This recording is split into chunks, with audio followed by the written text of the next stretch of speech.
Clash Royale just dropped 10,000 trophies, and I'm going to show you an extremely fast and efficient way to get there. Today we're going to use this Golem deck because you can absolutely speed through the arenas and it will give you outplayability against almost any deck in the game. So basically, just going to go through, stomp on some noobs, get to 10,000 trophies, and explain exactly what I'm doing so you can replicate it and get yourself up to 10,000 and probably beyond when they add new arenas pretty easily. So we're going to, unfortunately, not be able to go Golem like really early in the game. This is a deck that kind of relies on scouting the opponent out, playing good defense, and then finding a good opening to go Golem with later in the game. In the meantime, we can cycle our Evas, like go Lumberjack at the bridge, and probably not Lightning with him, but it would be tempting. I'm not going to Lightning a Tombstone, however. Now, since he just used his building and his NATO, I'm going to go with the Golem. It doesn't mean that I have to back up this Golem. I'm in fact just going to go with the late Barb Barrel here, and it should help me deal with several of these skeletons, although it won't flawlessly deal with everything. That's a +5 trade, and so we're going to get a nice little push going while he's in an elixir deficit. Obviously, I have a Golem down, so it's not really...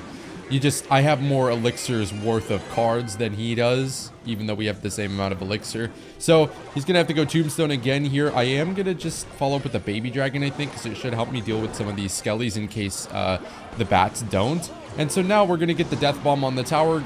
We're probably going to Lumberjack with this because he no longer has the Knight or the Tombstone in hand. And Ice Wizard, unfortunately, is not going to be able to defend this. So even if he NATOs, the Baby Drag will be on the tower, and that should be pretty much tower down. He doesn't have enough. I didn't actually know he could pull it to the other lane, but hey, we'll end up getting thousands of damage on the other lane. So hey, I will take that. Works out perfectly fine.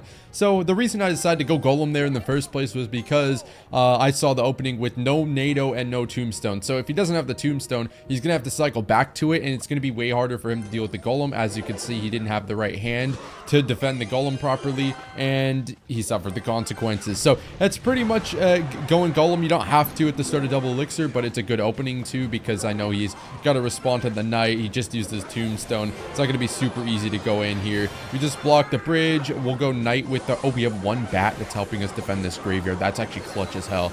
Okay, I'll go Barb Barrel here too, because we're not going to fully defend that, and going Barb Barrel with my Golem would not like benefit me at all. Something I'm always thinking about is the card I'm using on defense like something that would have helped me on offense? Usually the answer to that should be no. Like, I don't typically want to use a Night Witch on defense, unless that's because she's about to be behind my Golem. Do you know what I'm saying? Like, if I have a Lumberjack or something, I want to use him on offense. I don't want to use him on defense if I don't have to. Obviously, there it was good to block the bridge because it allowed me to win the game, but we already had so much damage that it didn't really matter. In closer games, you want to save troops like the Night Witch, the Baby Dragon. You just want to try and get offense out of it. You don't want to go Golem, spend all your elixir on defense, and then have nothing to back up your Golem. Next game here, we got a Dagger Duchess user. I'm going to go ahead and just cycle the Knight in the back because it's a pretty cheap card to just cycle and get the game started. I don't really want to, like, I don't have to make the first play, but if you make the first play with this deck, it's perfectly fine. If you sit here with double, it's perfectly fine. For the sake of the audience retention, I'm not going to sit here for 2 minutes and do nothing. Unfortunately, no NATO in cycle, so I can't get closer to that princess. I probably should have played the Baby Dragon in the other lane, but I was busy staring into your souls. What the heck is this? Okay, I'm gonna go Night Witch here so the princess doesn't instantly lock on. Hopefully we're only gonna take like one balloon hit here, and then we're just gonna realize that he has the ability to go Goblinstein balloon at any point in this game. Versus decks like this, obviously it's a little bit what am I reading? Okay, remind me not to have Discord open during... Whew, okay, so basically what we're going to do against decks with a lot of air is be really careful about when we decide to defend and not. What's actually really nice here is if you can't defend something, just don't defend something. It's better to not defend something with this deck than to defend it half-assedly and like not be able to get anywhere with it. So let's say I try and defend something instead of going Golem. I end up taking 2,000 damage and I'm not even up in elixir. It's not worth it. It is absolutely not worth it. Just try and play. I'm going to save my NATO here. Just try and play offense when something like that happens.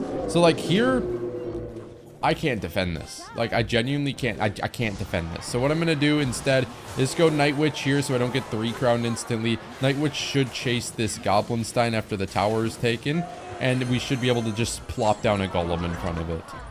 which is really, really, like, weird. But we're gonna do it because he just dumped all of his elixir in a really good golem counter, the goblin center, or a really good night witch counter, I should say, at the bridge. So we're going to tornado everything in. We're going to go lumberjack as well. He's playing in an elixir deficit right now, so this is really good for us. I'm going to go knight here to soak up some damage down the lane, apply a little bit of pressure so he starts panicking a little bit. I don't think he's going to defend this. There's nothing wrong with losing a tower when you're playing beatdown. There's genuinely nothing wrong if you could turn that into, like, taking a tower. So that's exactly what we turned that into. We'll get a nice lightning there, and it's literally, it's this easy.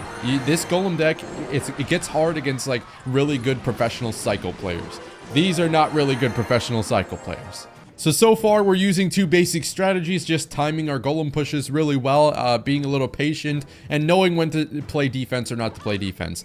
Obviously, a lot of matchups like that don't really actually end up happening, because usually people don't dump 10 elixir at the bridge, but if they do, if they make an undefendable push, you just have to make sure you do enough not to get 3 crowned. You can usually protect one of your troops. I think this is like E-Golem or something, which is really nice for us. You can usually protect one of your troops, like what I did with the Night Witch there. I kept the Night Witch alive, and so that way she could be turned into a push. So I think that was really smart, and it allowed us to actually get that victory there. So obviously this is going to be a load of fun here. The Goblin Curse, baby. But hey, it wasn't a excellent Goblin Curse. We got a Rage Night Witch. That Knight probably should have been in front of the Night Witch, to be honest, but I don't think you can counter push really well against E-Golem when they have things like archers and goblin machine, because the last thing you want to do is overcommit to a like an extended like counter push. I'm gonna go golem here because I am up elixir. We finished off that goblin machine. I went up in elixir on defense, and he had to commit extra to our counter push. So bro, he had nothing. He had literally nothing. So now I want to be careful about going with the Night Witch, because although she's deadly, it's just going to turn into goblin cursed goblins. So I don't know if that's necessarily what I want to do. I might just go nothing here. I might go Baby Dragon on defense, because Golem by itself will do a lot of damage. And I want to make sure that I still have enough it left in the tank to... Hold on. Let me just do this.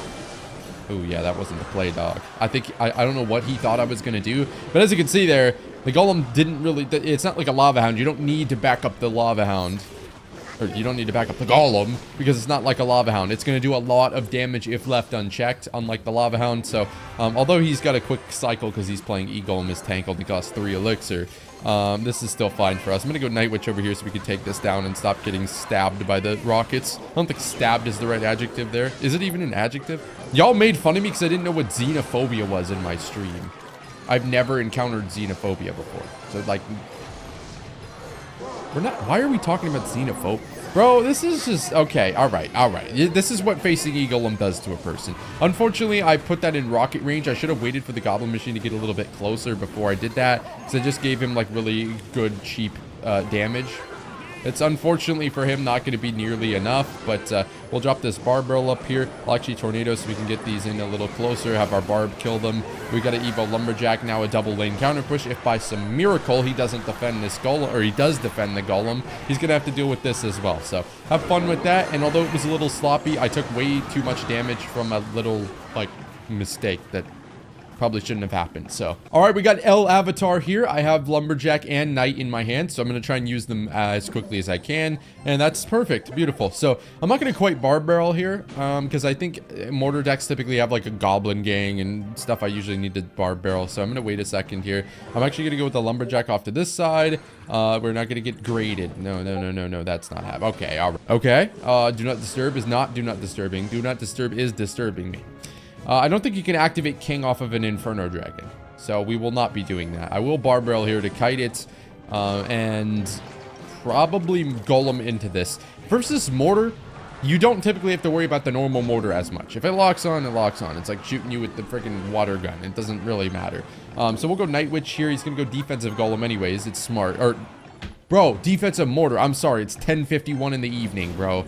Give me a break. I'm about to fall asleep. Like, we're going defensive. Defensive mortar is best for him to play, I think, because it's typically useless to pressure with the mortar, given that it does no damage. I could just basically ignore the whole thing. So I'm going to go knight here. We're going to blow up all of that. So we've got a rage night witch coming in. Unfortunately, the Golemite's still taking.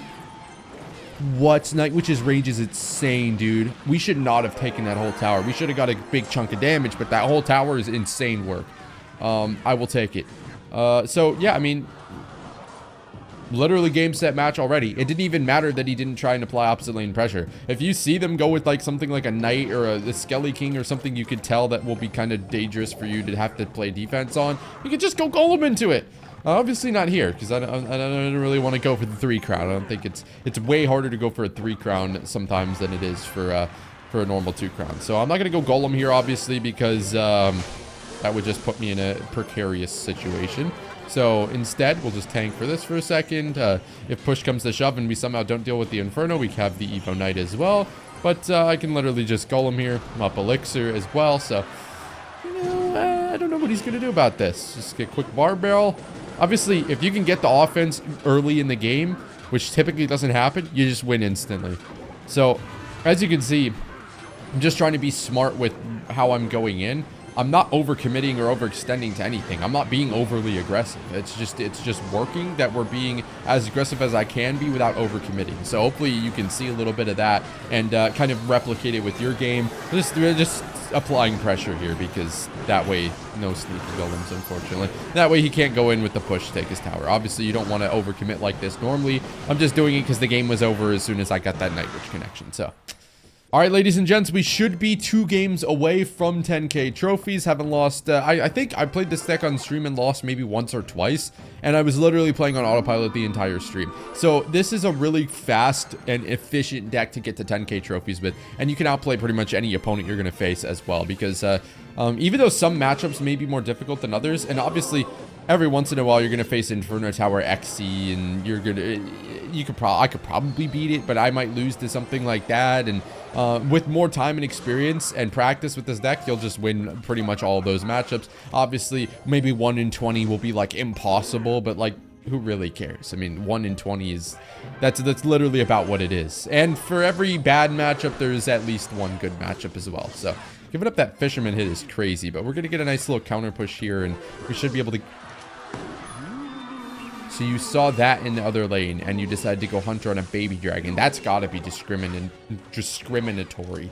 I don't really care if that Hunter gets 2 shots.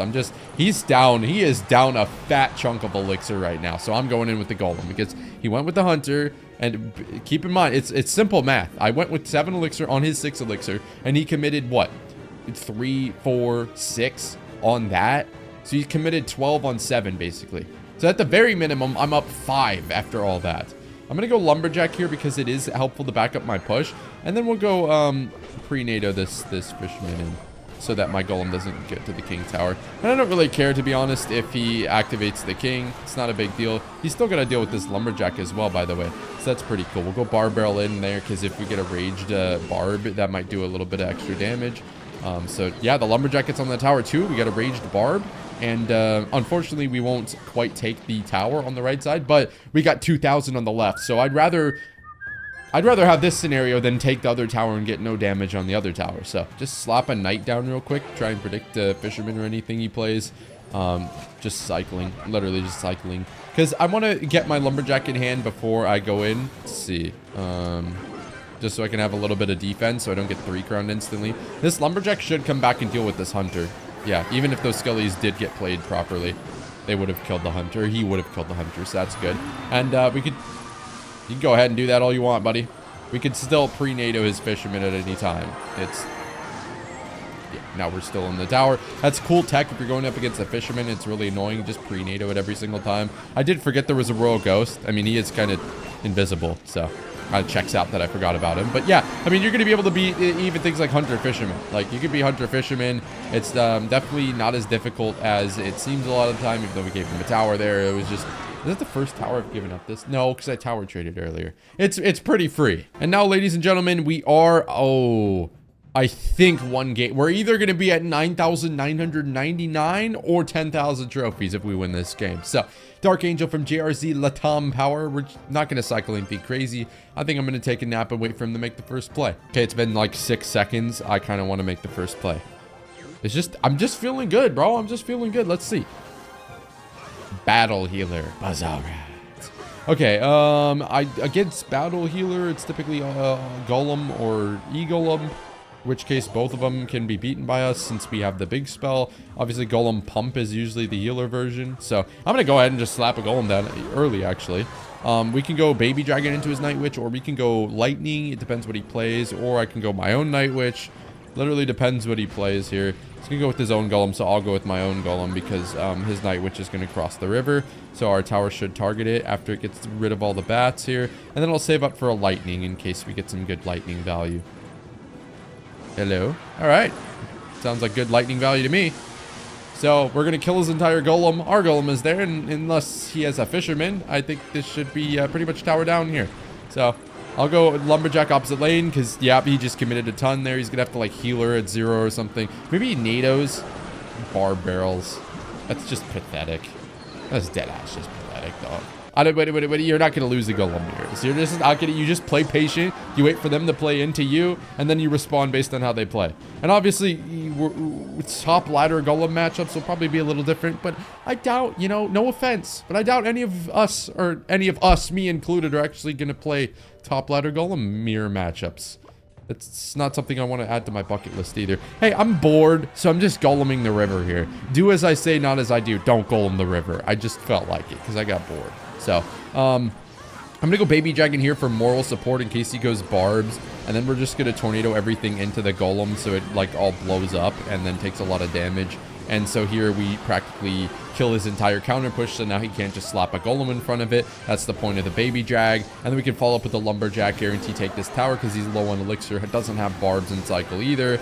And I guess that kind of does work out for him. I gave him a ton of E-Drag value, but Evil Lumberjack's gonna get this golem really low as well. So, oh, he's just gonna target the Night Witch. Also feels discriminatory, but hey, we'll go Bar Barrel here, and yeah, just Knight to tank.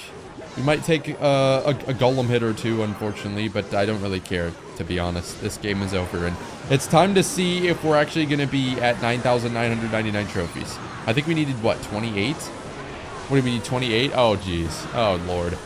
Did I get it? Did I get it? Did I get it? Did I get it? Did I get it? I got 28. Was I at 20? Wait. I got it! Let's go, ladies and gentlemen. 10,000 trophies. Oh, look at that. I'm tilted.